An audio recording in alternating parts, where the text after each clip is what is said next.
There's no resource to help with the idea that I'm still married to a man who's going through divorces. Oh, Mom, I didn't even... When Janelle brought up that she and Kody still owed her something, it wasn't just about dollars and cents. It was about worth, about value, about everything she had poured into this family.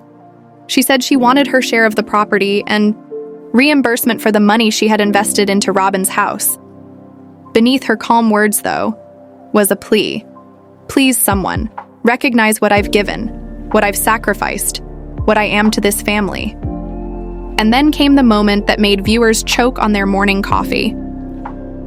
Janelle hinted that Robyn's obsession with expensive decor and designer trinkets had spiraled out of control, allegedly hitting a staggering total of $1. $2 million. Yes, million. That was the quiet bomb Janelle dropped, and suddenly everything about the Browns' money troubles made a chilling kind of sense. She held her ground, clutching her spreadsheet like a courtroom exhibit, her voice steady, but her eyes burning with betrayal. Insiders whispered about velvet sectionals ordered at 3 a.m., chandeliers worth more than a year's college tuition, and even a limited edition doll wardrobe that cost more than most people's first car.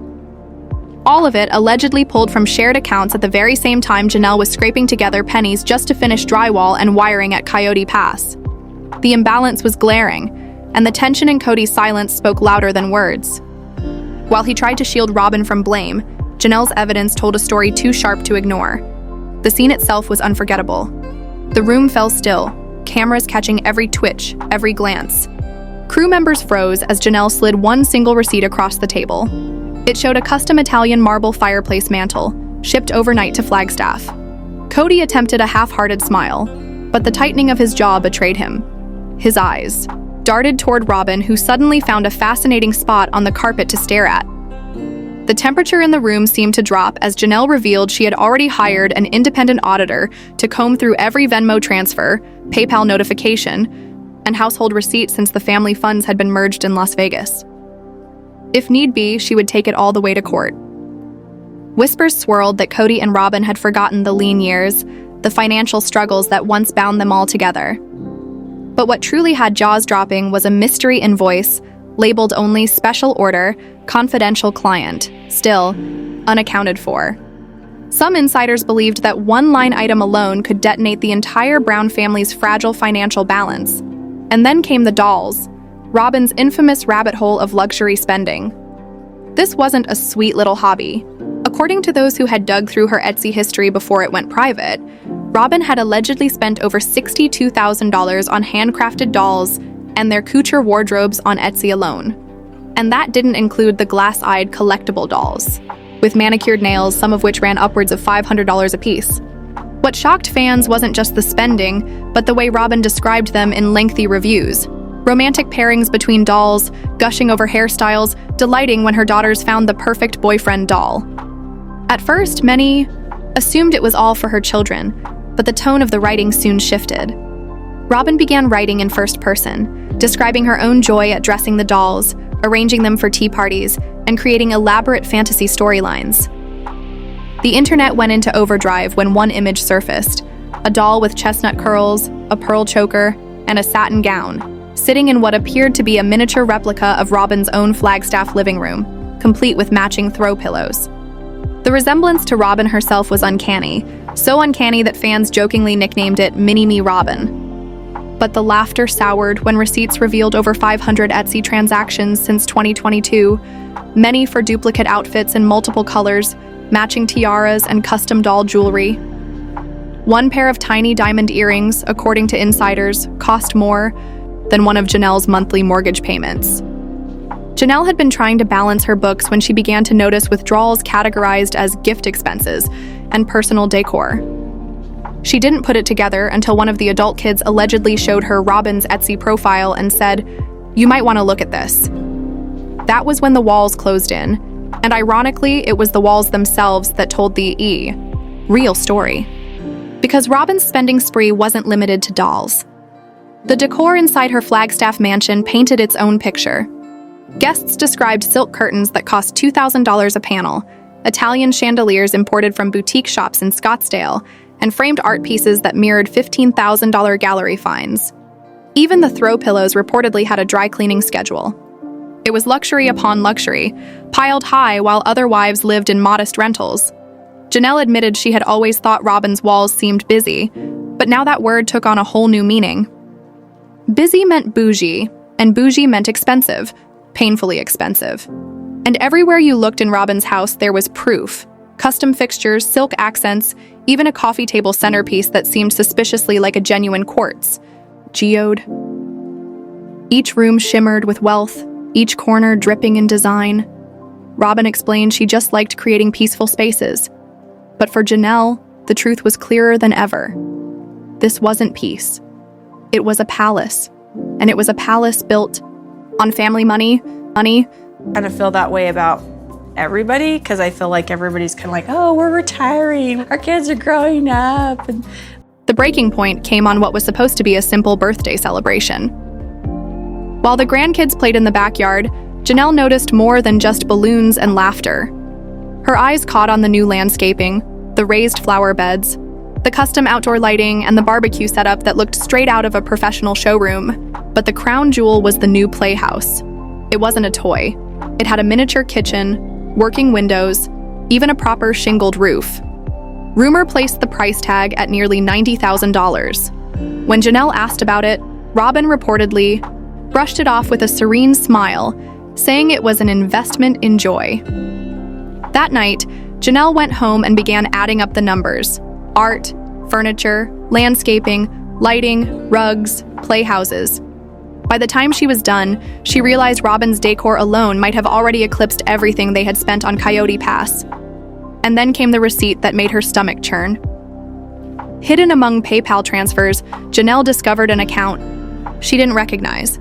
It was tied to repeated payments marked interior wellness and design therapy.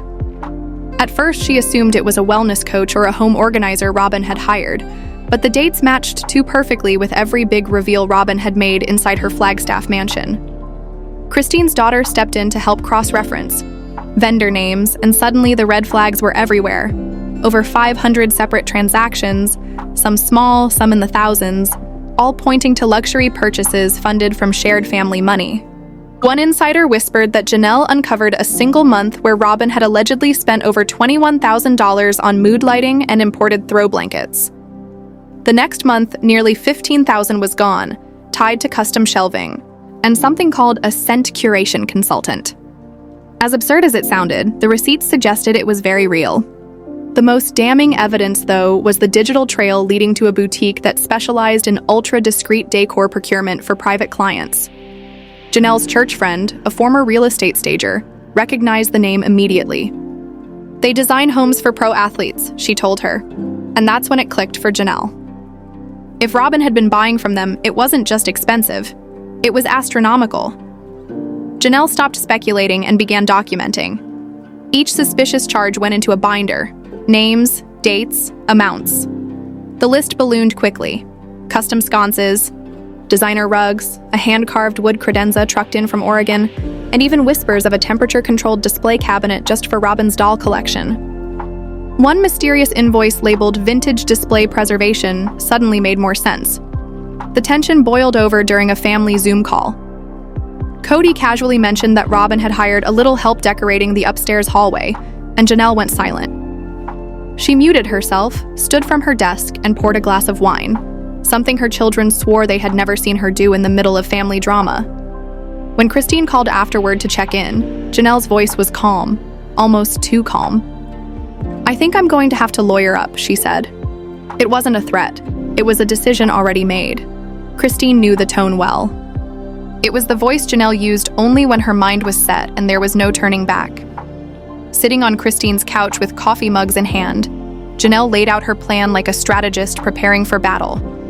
No shouting, no theatrics, just cold, hard evidence, lists of names, dollar amounts, vendor invoices. "I'm not here to blow everything up," she said softly, "but I won't be the fool who paid for a mansion full of velvet throw pillows." Christine nodded, her expression heavy with years of her own sacrifice. She understood. The problem was Janelle wasn't legally married to Kody, and neither were the other wives. Only Robyn had that piece of paper, which meant while everyone Else had poured their money into group accounts, debts, and shared dreams. Their contributions had no legal protection. Trust had been their contract, and Janelle was realizing that trust had been weaponized against them. "It's not like I can walk into court and demand half of anything," she admitted. "This isn't divorce. It's a breakup with assets and no rules." But there were avenues she could take. She could push for a legal accounting of the jointly owned land, request audits tied to the LLC that had once managed family finances in Las Vegas, or even file a civil suit for misappropriation of funds, if the numbers proved what she suspected. And she wasn't going to face it alone. She had a secret weapon, a former colleague from her banking days who had already offered to help her structure the documents into a format a judge couldn't ignore. "This isn't revenge," Janelle told Christine. "It's fairness. If I paid into that house, I want my share back. If my name helped secure financing, I want that recognized. And if Kody refuses to speak to me like an adult, maybe he'll listen when the summons arrives." When Christine asked carefully if Janelle believed Robyn knew what she was doing, Janelle hesitated before replying, "I think she knows just enough to stay quiet." And quiet Robyn was. No texts, no calls, no invitations to talk things through. Only silence. Silence and a flurry of online account changes, new privacy settings, and what one of the kids called a vanishing act. But Janelle wasn't chasing conversations anymore. She was gathering evidence, and soon everyone in the family would see just how deep the rabbit hole went. This wasn't the first time Robyn's finances had raised eyebrows, but this time the stakes were higher and the history too clear to ignore. Years before, long before anyone was counting invoices for throw blankets or playhouses, Robyn had joined the family with heavy financial baggage of her own. Fans remembered the scene like a car crash in slow motion. Robyn's personal credit card debt, more than $32,000, suddenly becoming the family's problem. The justification was wrapped in the language of unity. Love multiplies. We're one family. We pool everything. But for Janelle, who had spent years working full-time, raising kids, and squirreling away every extra dollar to invest in Coyote Pass, the reality hit differently.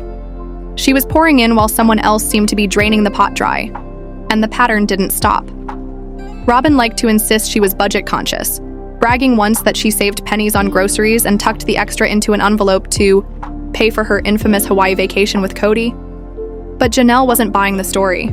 Not after seeing the receipts from the resort. Not after hearing from one of the kids that Robyn had splurged on romantic packages, spa treatments, and luxury upgrades while the rest of the wives were scraping together family dinners in modest backyards. Christine had begged for Kody's attention. Janelle had fought for family meals, and in the meantime, Robyn and Kody posed for selfies against Hawaiian sunsets, as if the other wives and their struggles simply didn't exist. For outsiders, it may have looked like just another vacation. But for Janelle, it was evidence.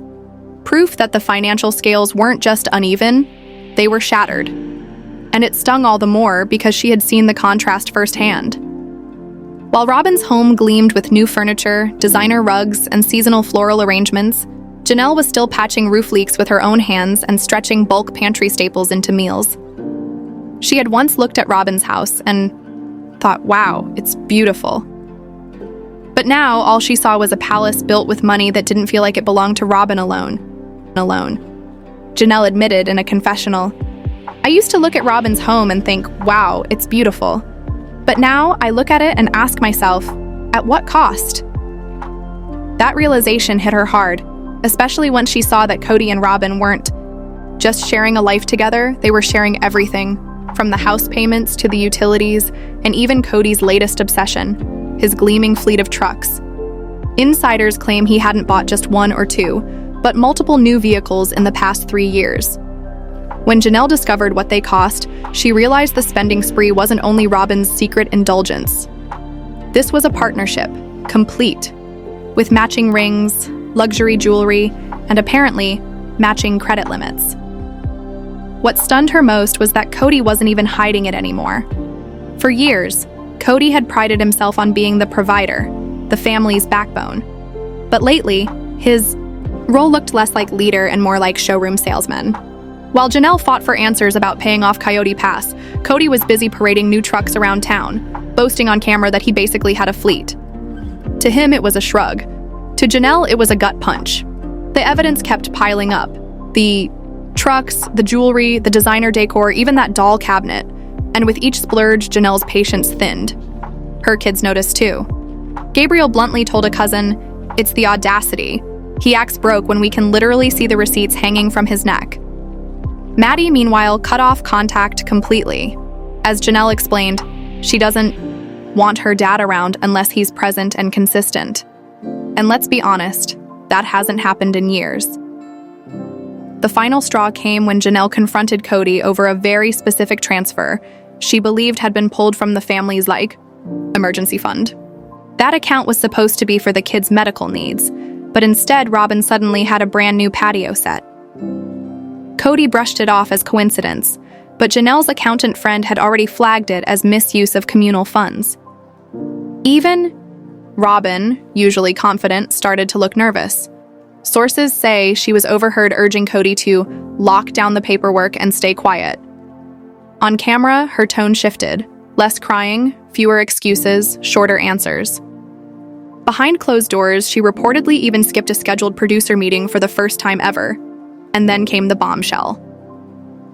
Janelle's independent audit was finished, neatly stapled, color-coded, and prepared with the precision of a professional accountant. This wasn't gossip anymore. This was a paper trail. The findings? Across multiple financial platforms, credit cards, PayPal, Venmo, invoices, and flagged cash withdrawals, Robyn's household spending allegedly totaled $2 million, and that was just the confirmed amount. Suspicious extra charges, including boutique orders and an unexplained 5-figure invoice labeled event styling, raised even more red flags. The most jaw-dropping detail? A climate-controlled cabinet for Robyn's porcelain doll collection, estimated at $18,000. Janelle shook her head and told Christine, "It's not the price, it's the principle. I was rationing my heating bill last winter, and she's climate-proofing dolls." When Janelle handed Kody the binder, he laughed it off at first, calling it a hit job. But his face told another story. For nearly an hour, he sat in silence, flipping through page after page, jaw tight, eyes darting like someone calculating how far the fallout could spread. Robyn, on the other hand, refused to look at the papers at all. She doesn't want to validate it, one adult child speculated. But deep down, everyone knew, if this went to court, those numbers could be legally damning. And Janelle hadn't even filed yet.